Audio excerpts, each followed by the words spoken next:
Welcome to your online coffee break, where we discuss bite-sized topics that inspire, educate, and entertain. Here's your host, a software innovator, award-winning marketer, and astronomy and space buff, Chuck Fields. Hello, thanks for joining me today for your online coffee break. Well, folks, we went straight to the top on this one. It's my pleasure to introduce our special guest, NASA Administrator Jim Bridenstine. You cannot go any higher in NASA than this guy. And we were so pleased to actually go to Washington D.C. to sit down with him at NASA headquarters and have a fantastic discussion. But before we get to his interview, I want to introduce our guest for your space journey. Again, this is where we encourage you to call in or send us an audio video clip telling us your space story. What fascinates you about space and what you're most excited about for the future of space exploration. And for today's episode, it's my pleasure to introduce photographer extraordinaire, my friend, Francis Murphy. Hi, my name is Francis Murphy, and my space journey began, probably my earliest memory was around 8 years old.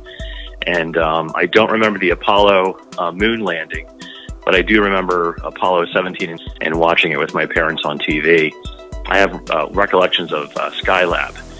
But what got me started was the purchase my parents made of a telescope. It was a Sears 60 millimeter refractor, and that really set me on the course. I remember giving little star parties in my backyard with that, probably around 10 or 11, and bringing people over. And I had no idea what I was doing. I'm sure I was not color aligned, and I had things probably all cattywampus, but I still made the effort and went out and was trying to share that, and that's a passion that sort of stayed with me. I'm incredulous that we're honestly talking about going back to the moon. It's hard to believe. When I was up at Nice last year, they were talking about the designing of the spacesuits and how they were going to have to, sort of start from the ground up again for the moon, but that was already in production, and then it really started to sink in that we're actually going to be going back. Space exploration, I think, really does need to happen. And I'm excited to be still around to witness it again. Your space journey. Thanks, Fran, for sharing your story. And again, folks, we would love to hear from you. If you want to share about how your passion for space began, just give us a call. Leave us a voicemail. You can call us at 317-862-4700. Or if you'd like to email us an audio or video clip, just send that email to info@yourSpaceJourney.com. Again, folks, we'd really love to hear from you. And we could also really use your support. If you can share this episode with a friend, we'd really appreciate it. And if you haven't done so already, if you can rate us on whatever podcast application you're listening to right now, or if you're watching YouTube, if you can subscribe, it's free, or give us a thumbs up, we'd love that. If you can give us a nice comment, we would appreciate that as well. Again, we do appreciate you taking time to join us. Really do appreciate it. Now on to our interview with NASA Administrator Jim Bridenstine. Again, his title is the equivalent of CEO for NASA. He is at the top. So he's got some incredible responsibilities. And during this interview, we'll talk about his history, how he went from being a pilot through the House of Representatives, and then just a couple years ago becoming the NASA Administrator. We also talk about some really exciting things that he's looking forward to, including the possibilities of finding life on Mars and how he feels about Pluto becoming the 9th planet once again, if that all goes well. Anyway, here's the interview with Jim Bridenstine. Online coffee break. Jim, thank you so much for joining me. I really appreciate it. Absolutely. Well, one of the things that we love to talk to about our guests is their space journey. Yeah. But I understand yours is more of an aviator enthusiast interest. Yeah. I was wondering if you could tell us more about that. So I grew up wanting to be a pilot my whole life. When I was in first grade, my first grade class, we had to draw a picture of what we wanted to be when we grew up. I drew a picture of an airplane. I had myself next to it. I said I want to be a pilot, and I spelled pilot P-I-E-L-E-O-T. I was first grader, of course, and that was what I drew. Now, as I went through my life, I went to college at Rice University. I studied economics and business. I had a third major of psychology, and I was interviewing to be an investment banker, consulting, those kind of business-related activities. And as I was going through the process, none of those things interested me. So I decided I still wanted to be a pilot. Like, that's what I've always wanted to do. So I looked at the Air Force. I looked at the Navy. I decided I wanted to do carrier aviation. Very nice. I wanted to take off and land on carriers. So I joined the Navy, became a Navy pilot. I did that for 9 years. Yeah, let me talk to you about that, because in the Navy you flew the E-2C. E-2 Hawkeye. Yep. And that was more, I guess, tactical missions. Yeah. Aircraft carrier, 333 landings on aircraft carrier. I could not even imagine what that's like. Yeah. We also flew combat missions in Iraq and Afghanistan. Yes. Can you tell us more about those? Yeah, so I was flying the E-2 Hawkeye off an aircraft carrier, the USS Abraham Lincoln, and our job in the Hawkeye is command and control. Right. So we would take off the carrier, and we would have, of course, assets at our disposal that were in the air, airborne assets, fighter jets. Nice. And we were doing what we called airborne battlefield command and control. So talking to the troops on the ground, they're making progress. Maybe it's going towards Baghdad. Maybe they're taking a certain specific target, and they're coming up against the enemy. And so we have to make decisions as to what are they up against. And we have a lot of troops on the ground in a lot of different locations, and we have to get the right weapon on the right target at the right time to protect the troops on the ground as they continue to advance on their targets. And so we find the right plane airborne with the right weapon system, the right guidance system. If it's cloudy, you don't want to use a laser-guided weapon. You want to use a GPS-guided weapon. That makes sense. We manage the tanker plan, the fuel states of the aircraft that are airborne. And ultimately, we get our assets to a position where they can support, the troops on the ground. And that's what we did in the wars in Afghanistan and Iraq.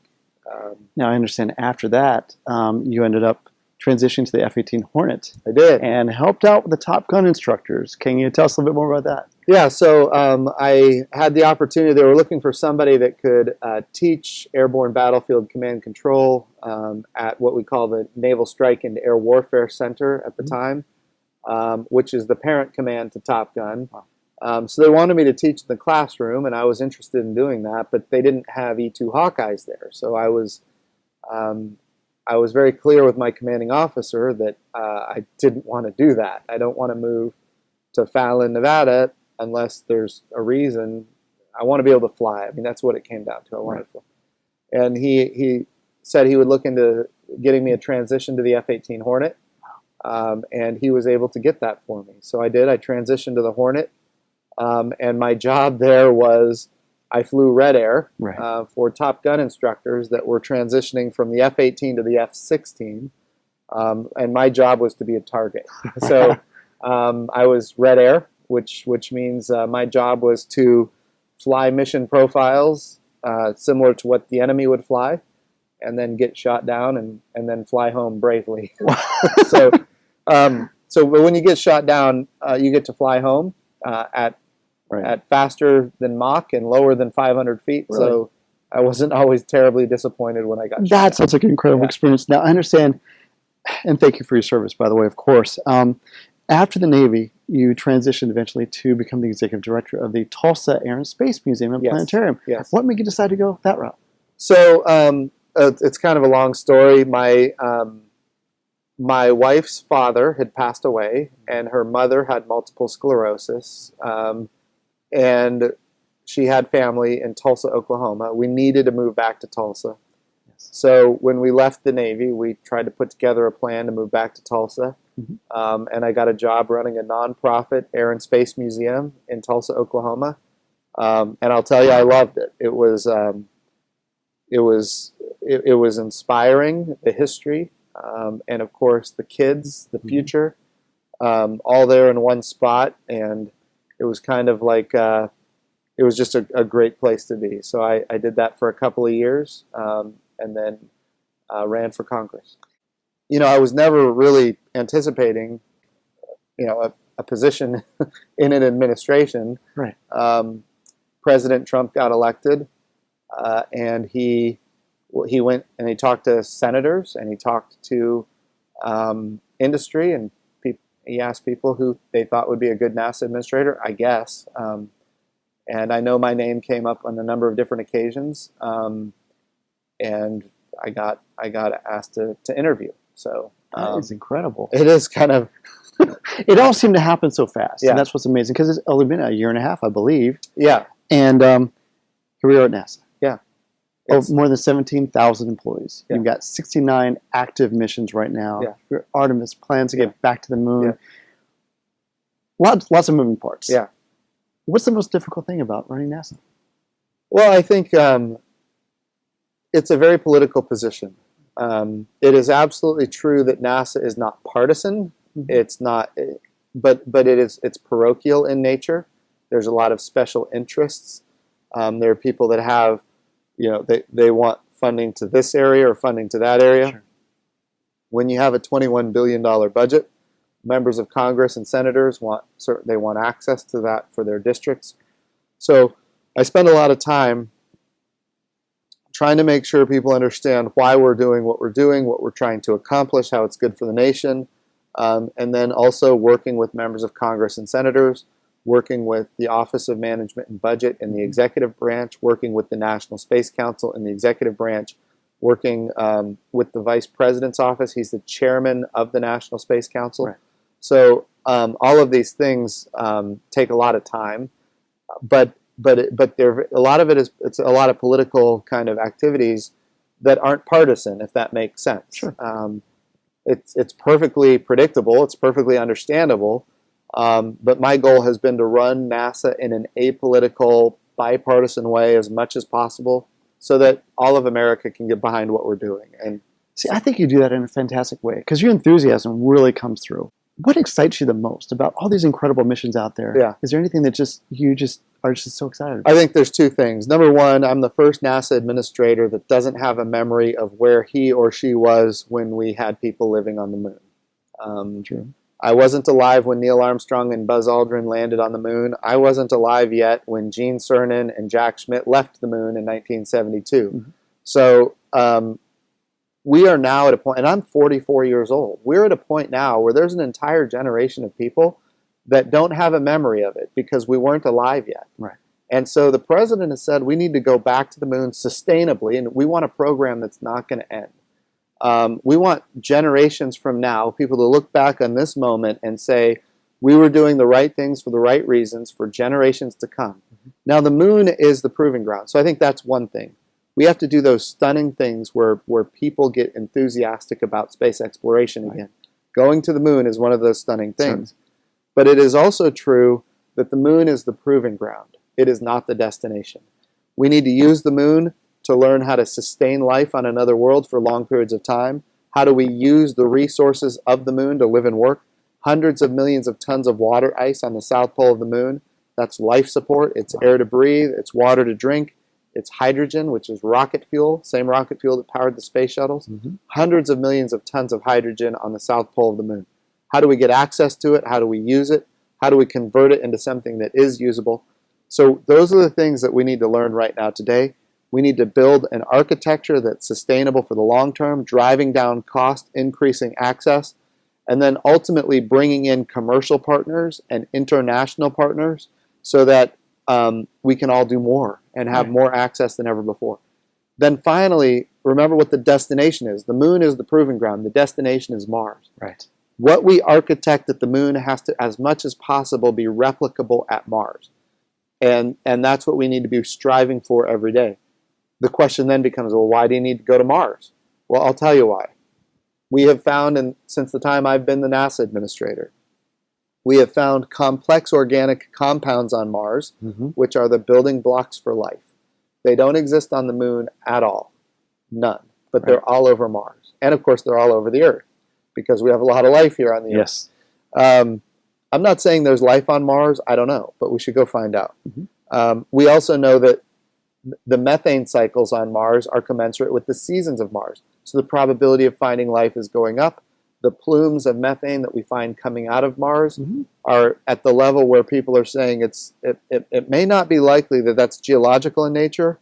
In other words, the probability of finding life keeps going up. Third, we have found liquid water 12 kilometers under the surface of Mars. Right. Liquid water. What do we know about liquid water on Earth? Wherever there's liquid water on Earth, there's life. Mm-hmm. Is that true on Mars? We don't know. But it's 12 kilometers under the surface, where it's protected from the radiation of deep space.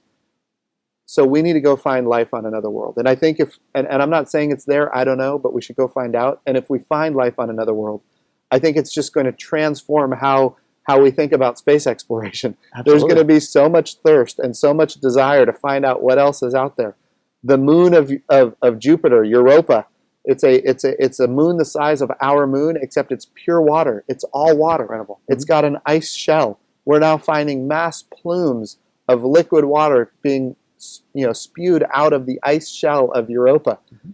We're doing a mission to Titan, which is a moon of Saturn, and it's covered in organic compounds. And we're going to fly a helicopter on Titan. In fact, in 2021, we're going to fly a helicopter on Mars. For the first time, we're going to be flying a helicopter on another world. Incredible. So there's, like you mentioned, there's a lot of missions going on. There's a lot of activities. There's a lot of excitement. And we need to make sure that this generation understands that what we are building is sustainable. It's bipartisan and or apolitical, that we're going to go sustainably. We're going to go with commercial partners and international partners. We're going to learn how to live and work on another world, and we're going to go to Mars. And the goal is to see if there's life on another world. And if there is, I think at that point, I think politicians in Washington, D.C. are going to be throwing money at NASA saying, what else is out there? Because we want to know. Oh, I hope so. Yeah. It is such an exciting time. One thing you were mentioning other worlds, and one thing that I'm really impressed with, just to close, is Pluto. Yeah. I love how you said Pluto is the 9th planet. Yeah. Well, Tell me more about that. Yeah, Pluto has been abused by scientists now for years. Right. And we in my view, it was downgraded in 2006 based on the definition of orbit clearing. Right. So as it goes around the sun, does it clear the area around its own orbit? And I think that's a really sloppy definition, because by that definition, none of the planets are planets. But at the same time, here's what we found out in 2015 with the New Horizons mission. Incredible. So Pluto was downgraded in 2006. In 2015, we found out that Pluto has its own ocean under the surface, a liquid ocean. We found out that Pluto has organic compounds on its surface, the building blocks for life. Pluto has a multi-layer atmosphere. Pluto has an active geology. Pluto has 5 moons. A lot of these things we discovered, in 2015. Right. So in my view, that is not basically a dead rock going around the sun. That is a planet that is very interesting. And I think, in my view, planets should be defined based on their intrinsic values, not what orbit they have around the sun, because that orbit, by the way, is always changing. And planets are always changing orbits. It's just the way it is. So basically, you're going to have planets become planets get downgraded. So we need to have, in my view, planetary bodies need to be defined based on their intrinsic values and, quite frankly, their interest from a scientific perspective. And I will tell you, there are not many planets more interesting than Pluto, and we did not know that until 2015. So I think we ought to be really focused on it. That's fantastic. Well, definitely exciting times, Jim. I want to congratulate you and your incredible team for all the wonderful discoveries we've seen so far. We cannot wait to see what's next. Thank you for joining me. Oh, thank you. It's great to be with you. Thank you. Online coffee break.